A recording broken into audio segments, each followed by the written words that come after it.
Break के बाद एक बार फिर से आप सभी का स्वागत है। टोंक सवाई माधोपुर से कांग्रेस प्रत्याशी नमो नारायण मीणा की बात करते हैं, जिन्होंने अपना नामांकन दाखिल कर दिया है। मीणा के समर्थन में टोंक में मुख्यमंत्री अशोक गहलोत, डिप्टी सीएम सचिन पायलट और प्रदेश प्रभारी अविनाश पांडे ने जनसभा को संबोधित किया।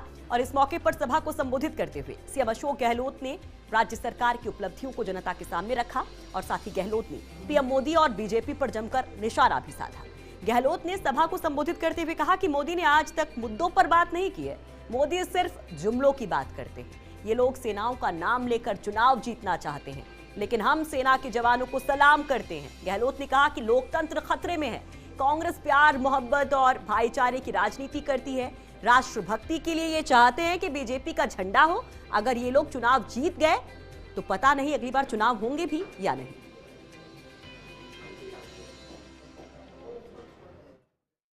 मैंने कहा इनका लोकतंत्र में यकीन नहीं है।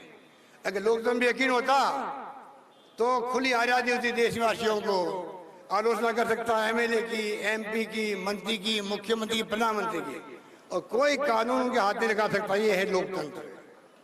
और आज क्या है, आप आलोचना कर लो सरकार की या मोदी जी की तो राष्ट्र विरोधी मान करके आपके खिलाफ में मुकदमा दर्ज हो जाता है कि आप जमानत नहीं दे सकते हो, जमानत नहीं ले सकते हो कोर्ट के अंदर। इस प्रकार का माहौल देश में बन चुका है। देश में भयभीत है लोग, घृणा का माहौल, नफरत का माहौल, हिंसा का माहौल है।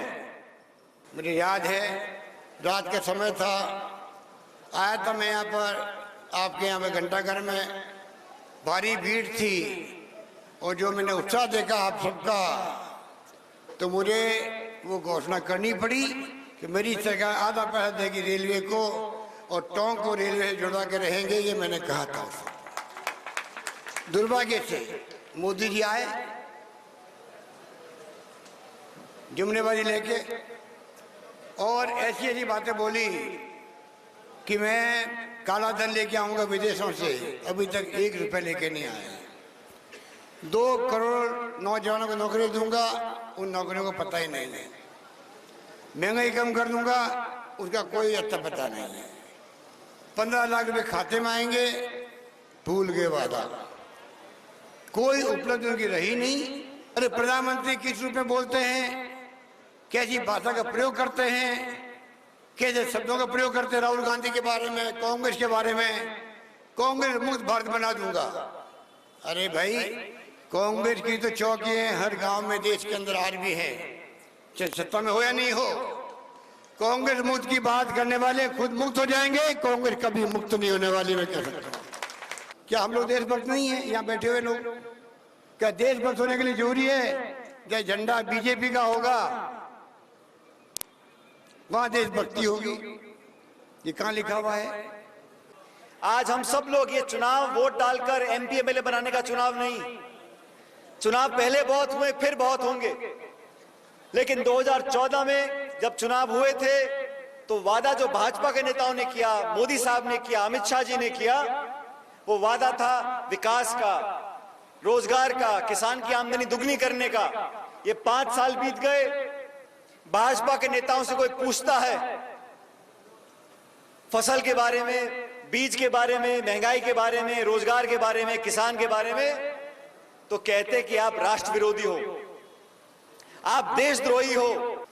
इससे बचने के लिए आने वाले समय में हमारा प्रजातंत्र, हमारा लोकतंत्र, हमारा गणतंत्र मजबूत रहे, उसके लिए राहुल गांधी संघर्ष कर रहे हैं। और इन 3 महीनों में हमारी सरकार जितना काम कर सकती थी, जितनी घोषणाओं पर अमल कर सकती थी, जितना हो सकता है इन 3 महीनों में, उतना हमारी सरकार ने काम किया है। कि इस लोकसभा चुनाव में एक ऐसा इतिहास बनाइए कि चाहे हमारे विपक्ष का जो उम्मीदवार है, पिछले दिनों मेहमान के नाते आपके बीच में आया, आप सब लोगों ने उसका मान सम्मान किया, लेकिन पिछले 5 सालों में उनका क्या रिकॉर्ड रहा, लोगों के बीच कितना उनका जुड़ाव रहा, या यहाँ के विकास योजनाओं से कितना जुड़ाव रहा, इसका आंकलन आप स्वयं अच्छी तरह से जानते हैं। मैं आप सबसे यही निवेदन करूंगा साथियों कि आने वाले इस लोकसभा चुनाव में कांग्रेस के नमो नारायण जी के, माननीय गहलोत जी के, माननीय सचिन पायलट जी के और राहुल गांधी जी के पंजा इस चुनाव चिन्ह पर आप अपनी पक्की मोहर लगाकर और माननीय नमो नारायण मीणा जी को फिर एक बार लोकसभा में दिल्ली भेजिए। निश्चित रूप से आपकी हर समस्या का समाधान करने का वो आत्मीयता से, ईमानदारी से कोशिश करेंगे और हम सब उनके साथ हैं। थोड़े से शब्दों में एक अर्ज करना चाहता हूं कि आपकी समस्या जो रेल की सबसे बड़ी जो समस्या है, टोंक की, और जो हमारा सपना है, आज मुख्यमंत्री जी और उप मुख्यमंत्री जी दोनों विराजे हुए। पहले भी मुख्यमंत्री जी ने हमको कृपा करके और सहमति दी है। आज पुनः मैं दोनों के सामने विनती करता हूं कि इसको कराओ। और साथियों, मैं आपको वादा करता हूं, विश्वास दिलाता हूं कि इस योजना को टोंक सवाई माधोपुर को रेल से जुड़ा के रहूंगा, ये मैं वादा करता हूं।